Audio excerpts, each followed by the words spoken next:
And we're going to talk about those. But here is the voices in our head that can hold up any progress.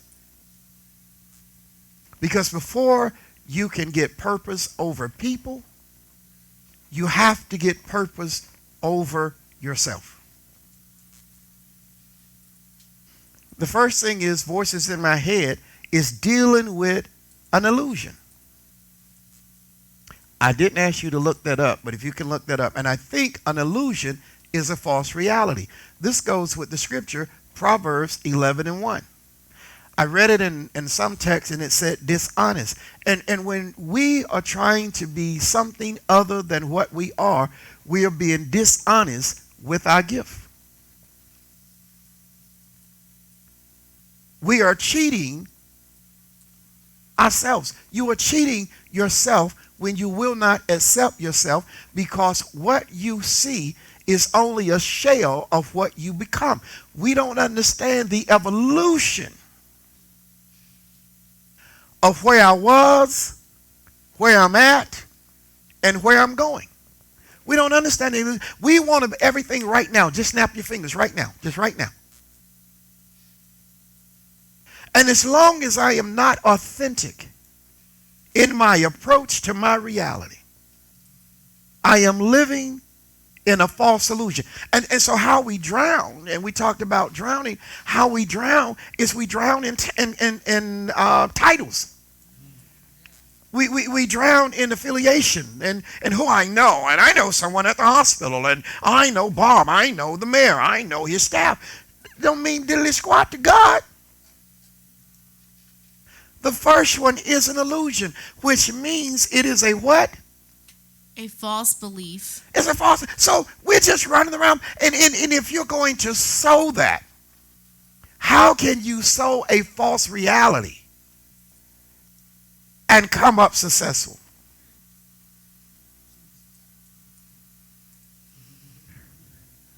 How? See, you know, and I asked God, because I had a problem, and there's a hot side of me. And I told the Lord, that ain't going to work. Okay? And it took me to 60 to realize that it's not going to work. So I said, Lord, and it said purpose over people. And so when I wrote, and then the first thing came up was purpose over me. Your purpose has to be bigger than what houses it.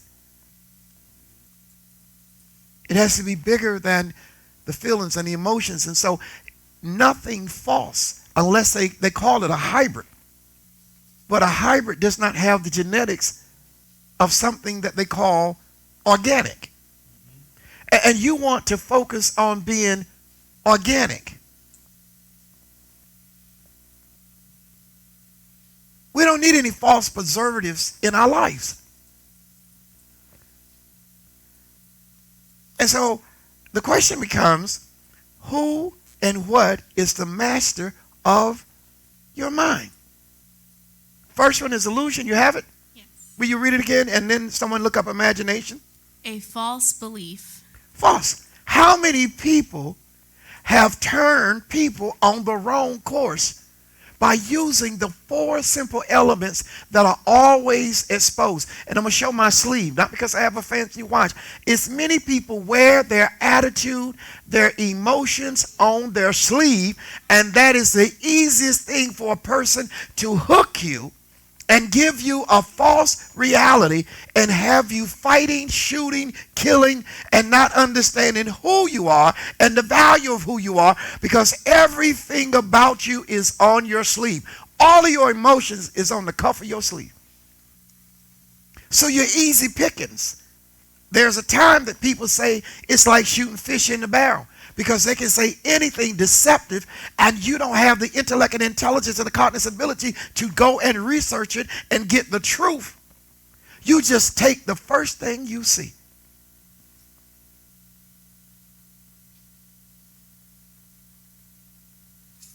This is why I say I have an issue with my own reality. Because before I can start telling you and straightening out you, I've got to get the false narrative out of my head. I've got to stop killing myself. I've got to stop denying myself. I can't be positive for you and then be negative for me. The next one is imagination. And see, there's a good side of imagination and a bad side of imagination. The side that I want to deal with is the imagination is ideologies and things that come to your imagination because of a bit of a piece or a third voice in the conversation. You didn't hear the first draft. You didn't get the original, the authentication of what was being said. You just got a piece of it. And now your imagination paints the rest of it. And with a false illusion, with a one-sided imagination, now you have, I know that's what it is. Ain't nobody want to say nothing about it, but I know what it is. You have no facts. Imagination. And when you start imagining things that are not authentic, your eyes can cause you. That's why sight is wonderful, but sight can be dangerous because you're seeing it at phase 7 and you did not see it at phase 1. And when you don't see it at phase 1, then you take bits and pieces, take a false narrative, create an imagination, and now you hallucinate. Number 3 is hallucinating. You just hallucinating. Now you just paint your own world, your own picture. So now your thoughts are not pure. Your mind is being controlled. Because we gave our mind to something that wasn't authentic.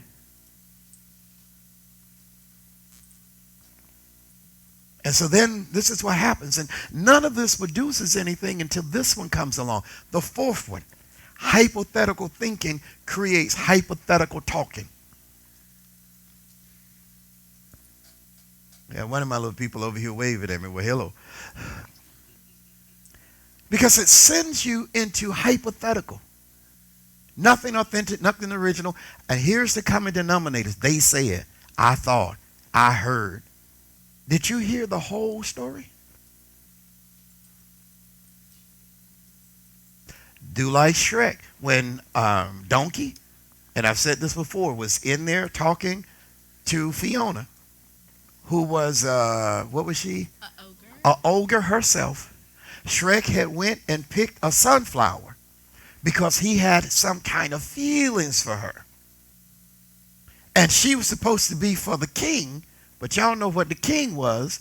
And because Shrek had rescued her, Shrek rescued her so he could get his swamp back. See, they never told the truth of why they were together.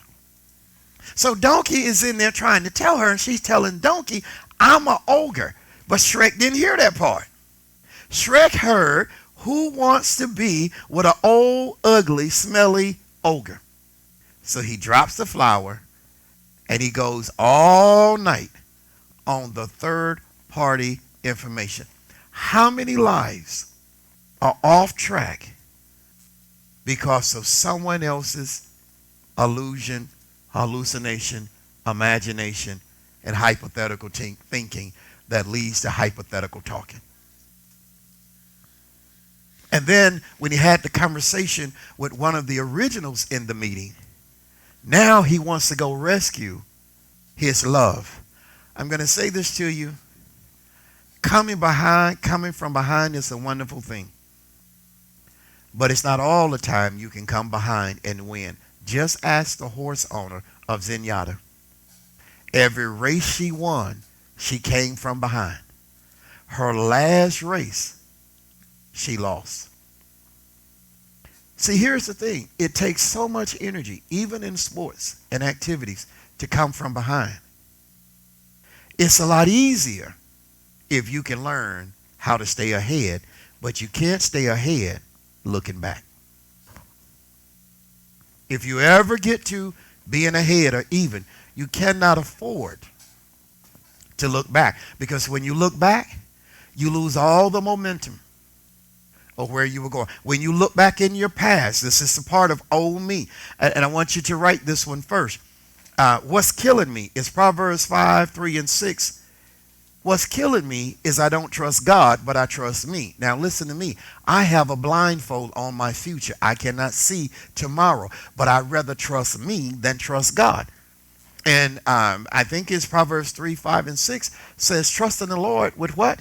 All that heart. And do what? Lean not to thine own understanding. How many of us are leaning to what they told us? We never validated the information. So with this, I want to ask a question. With God, who broke the trust? You or God? God says in Jeremiah 29 and 11, I know the plans I have for you. Let me tell you, one of the things that break it is me first. We say to God, you don't know what to do with my life. So I'll take it from here.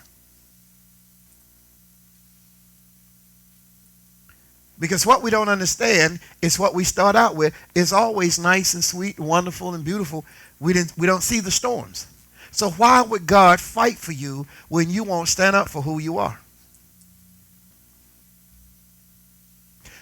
I'll make it plain. If you won't accept you, why would God accept you?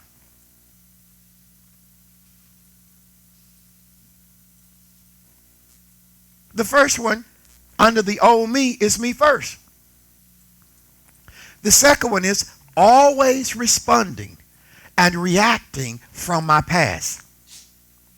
And those past four elements deal with illusion, imagination, hallucination, and hypothetical thinking. So I respond out of my emotions because I'm using common sense of what happened to me then. What's happening to you now has nothing to do with common sense. What happens to you now is called prep. But I have a word for you before prep. So, would you know if God is developing you or correcting you? Here is what the pretenders do. This is the old me. I'm going to read a couple of them off. Pick out which one you want.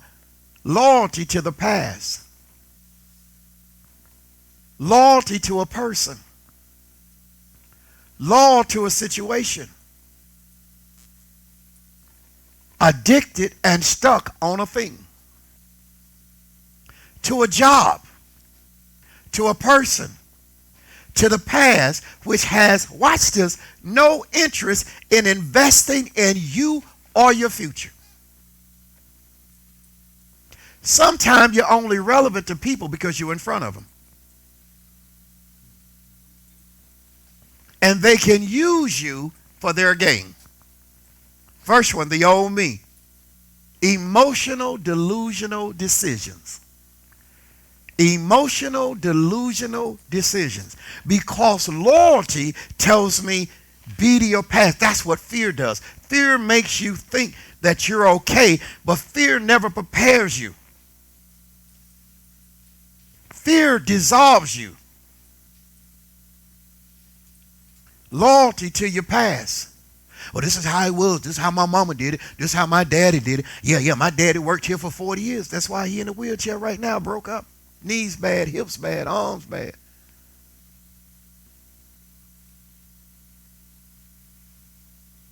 Y'all not looking well. Because whatever is controlling your mind, watch this, is controlling your destiny.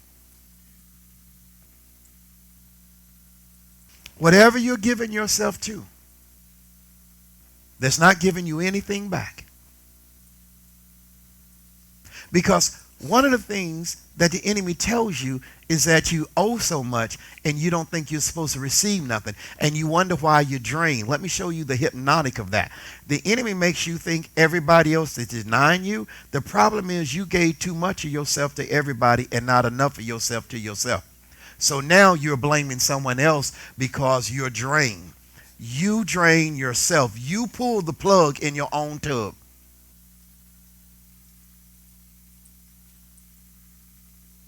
Still blaming mama, still blaming daddy. If I'd have had a better mother, if I'd have had a better father, if I would have been born in the north, it doesn't matter what, you still have 24 hours like everybody else do.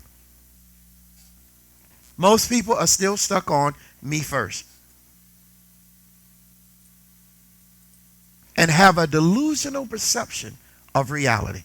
Because what drains a person is because you're giving and you feel like you're getting, but at the end of the day, you're empty. And then can I tell you what comes up on the old me? Grudges.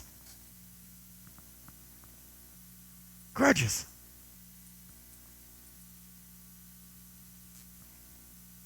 Many people have grudges. They have a grudge because when you are unhappy and you are unsettled in you, do you not know it affects your hearing? And so when someone is trying to say something to you, because of what's going on in your head and in your mind, you won't receive it because you perceived it as negative. So you can't receive it. You didn't hear what they said because the tone of what they said made you perceive that it was against you. Boy, it must have got real deep in here real quick. And a person says, no, that's not, that's what you meant, because that's how you perceived it. Because something else was going on in you. Something between an illusion, a false narrative, imagination, hallucination, hypothetical thinking creates hypothetical talking. So when someone says, hey, what's wrong? Who you think you're talking to? You don't know who I am. We were trying to tell you left your lights on. Hold on. Hold on, Uncle Bucky. Come on, Sister Maybell. We're just trying to tell you dropped your wallet. And you all up there, your blood pressure high, your eyes stressed, your eyes red, you cussing. Oh yeah, church people. I ain't talking about the world, I'm talking about church people now. Because you hold grudges. And so you can't hear clearly. Because the first thing of purpose over people is getting purpose over me. My purpose have to outweigh me. My gifts have to outweigh me. Anything other than being authentic and organic is a pretender. Here's the thing. That job, that person has no interest. See, if you look at Psalm 67 and stanza 6, and it said Mother Earth and God. See, God invests in you so you can yield something. Worship, praise, financial stability, economical, all these things are there. But they're not there without the seed. And what you want is the finished product, but not the seed. Ask me, what does that mean? If you get the finished product, that's it for you. You can't reproduce anything.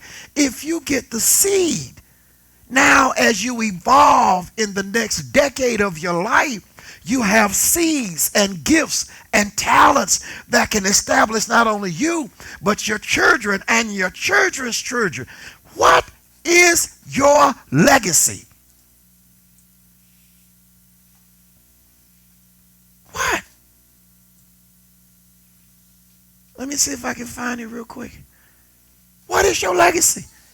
Can I tell you what happens when me first, what the legacy is? You stuck. Your generation stuck. You just stuck your children. Now y'all struggle. And so somebody try to praise struggle. Struggle is real. Struggle is real. No, struggle, you got to understand there's three phases of struggle. Struggling from, struggling with, and struggling to. Which one are you in? Which one are you in? Are you struggling to finish school? Are you struggling to stay in school? Are you struggling to get a tutor? What are you struggling with? If you were just struggling with the same old big lip donkeys that you were with before, then that's why you're stuck. They can't move and you can't move. And when you try to move, they tear you down. And when they try to move, you tear down. So you in the mud fight.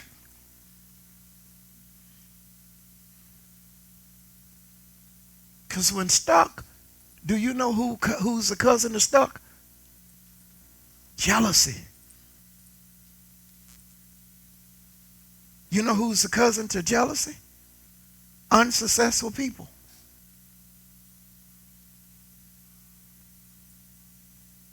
Why would somebody criticize you for doing something positive in your life?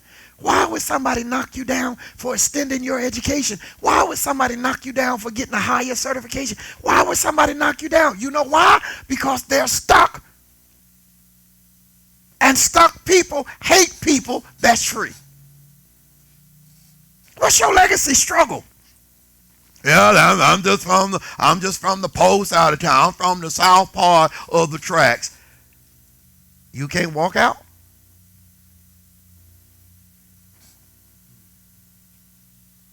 So everything in your life has to be stolen, broken, taken, fought for, shot at, shot up. Every car you buy has to be leaking oil. Every house you live in has to have no windows, no paint, no washer, no dryer, because that's struggle. See, some people are uncomfortable in clean places, so you got to nasty up your whole house. Oh, no. Yes. And then tell people when they get to the door, oh, I was going to clean up, but I didn't know you was coming. Shut up.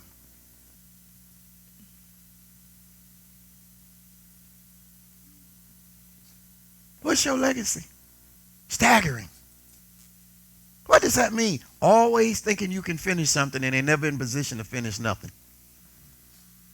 Staggering. Start school, quit school.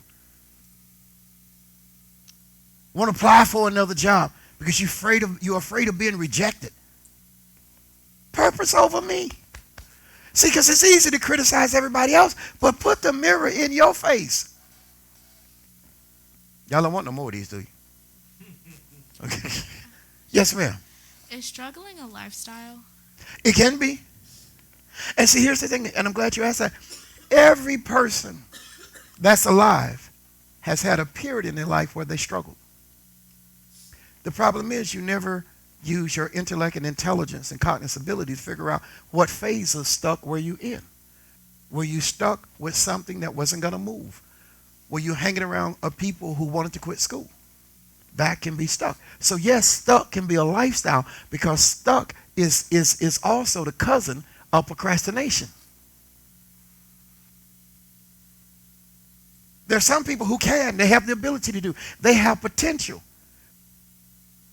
But potential won't get you there. Substance will. And substance and character will keep you there. But yes, stuck and struggle can be a lifestyle because some people don't know how to have it easy. They don't know how to receive something nice because everything that they've had to be a fight and a struggle. They don't understand kind words. They up to something, they're trying to say something to me, they got something up their sleeve. They just used to struggle. They'd rather be cursed out, kicked in the teeth, mistreated. They're comfortable with that because that's their surroundings. That's familiar. So yes, dear, struggle is a lifestyle to some. Because you got to figure out if you're struggling from, with, or to. And no one can do that for you. Because normally when they identify it, the illusion in your mind, the imagination is taking place, starts an argument. So then a person starts to stagger. Everything they try to do, they have on boots of failure. That's why they're staggering.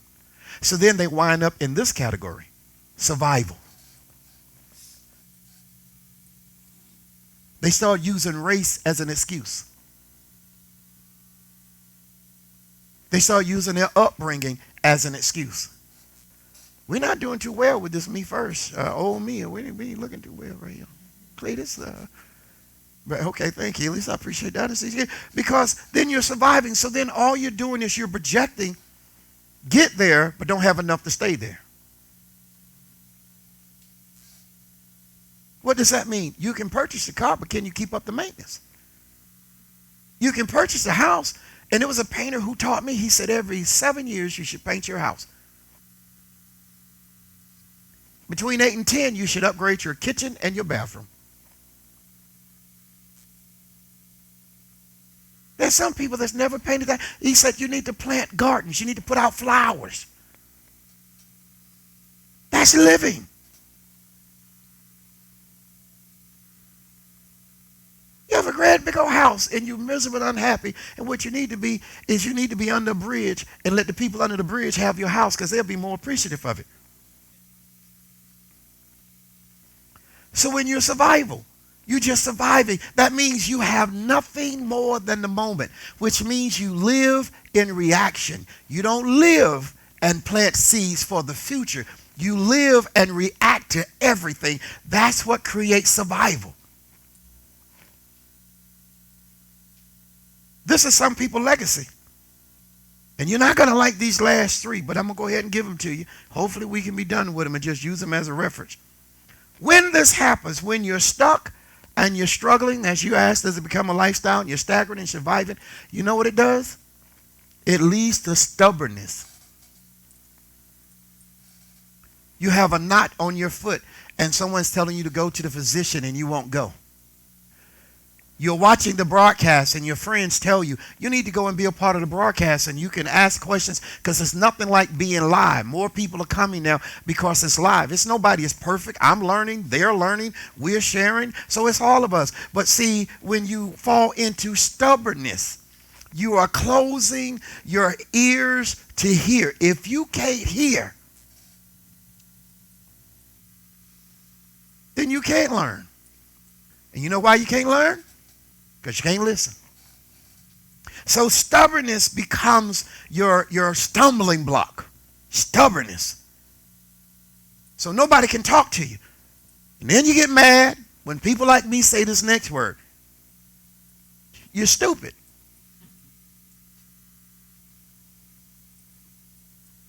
You have an infection in your foot. You have an infection in your eye. You have an infection in your elbow. And the doctor's office is open. And you know what you're trying to do? Drink some water. There you go. And self-medicate. Then when you go see the physician and they give you an antibiotic or tell you what you need to do, oh, he don't know what he's talking about. They don't know that. Well, why'd you go? He has the degree. What? My blood pressure ain't up. They tested your blood pressure 9 times.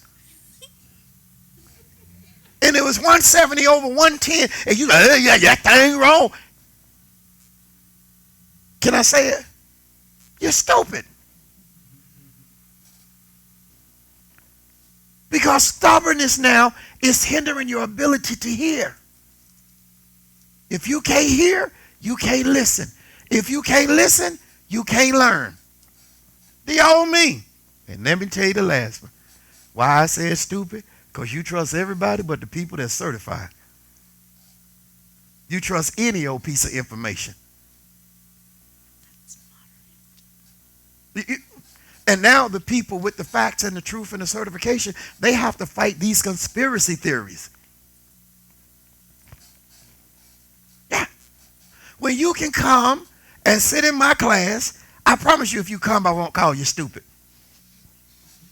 Somebody said good luck with that one. I don't call people stupid. I'm talking about the behavior.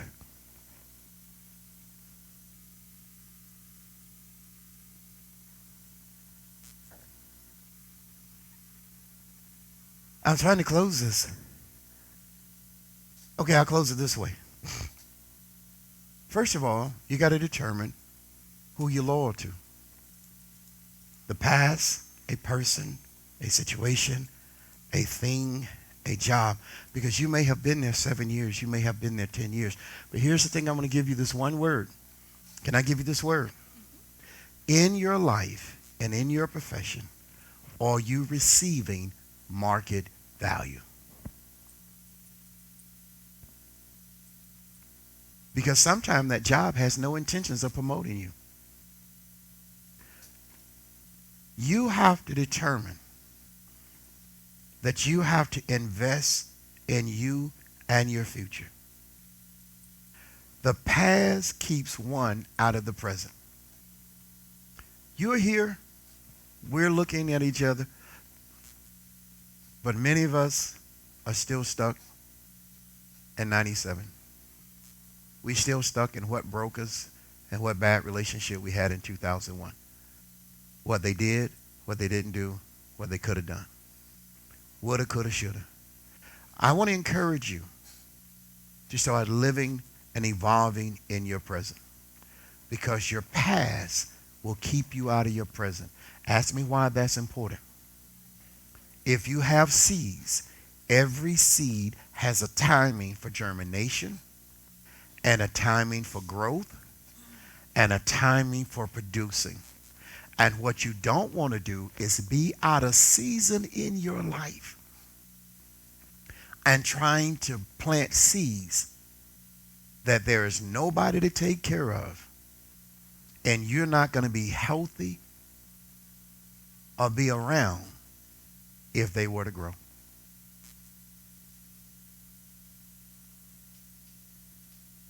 There are some things that you're supposed to do and plant and see and finish in your life. You're more important than you ever thought you were. And if you don't have a loyalty to your own future,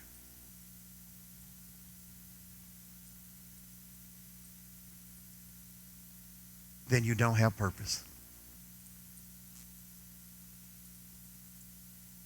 Can I take about 3 minutes and tell you all something, and the Lord just gave it right back to me because I really didn't want to deal with it. Now the enemy is trying to take it away. See, if you don't see yourself and grow yourself, you'll lose yourself. And when you find yourself,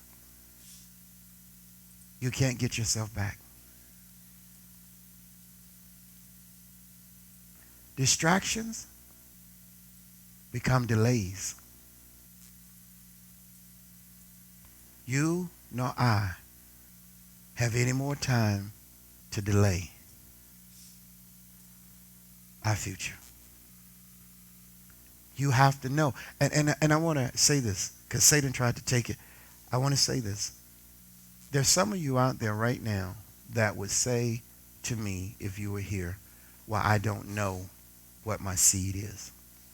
And God hasn't told me. And this is what God shared with me when I was here early in my devotion. The reason you don't know your seed is you haven't spent enough time with God. You spend time with everybody else. You let everybody else tell you what you are, what you are not, what you can and what you can't do. God is saying, I give you 24 hours in a day. When have you sought my face to find your purpose? Because if you don't know your purpose, you will always be somebody else's puppet.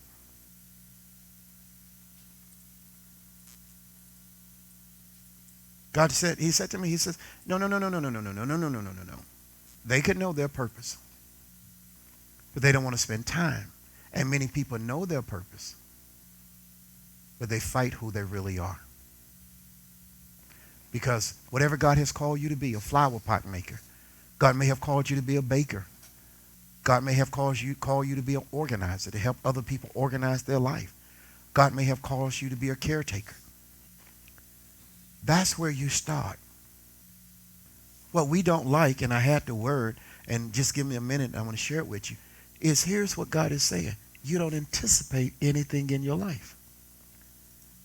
See, I started out with preparation, but I had to back up. Because if you don't anticipate, there ain't nothing to prepare for. You have to participate. You have to anticipate that something's going to be different. Something's going to happen. I am going to make something happen. I am going to think of what I can do to make this better. That's an anticipation. We don't anticipate because, see, we're always in our feelings.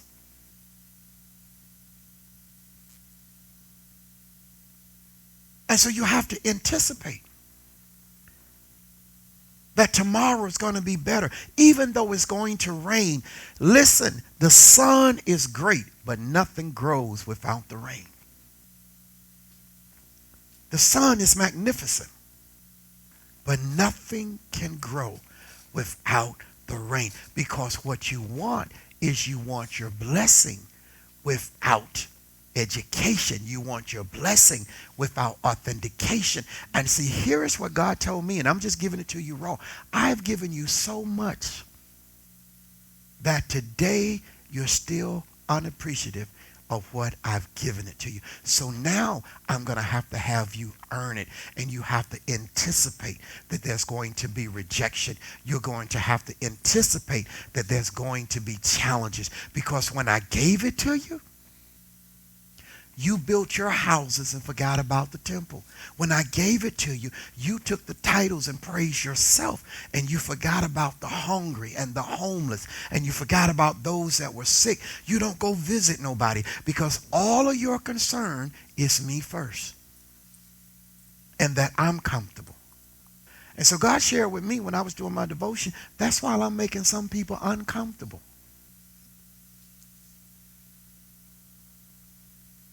Because they will not be authenticated or authentic in their gift.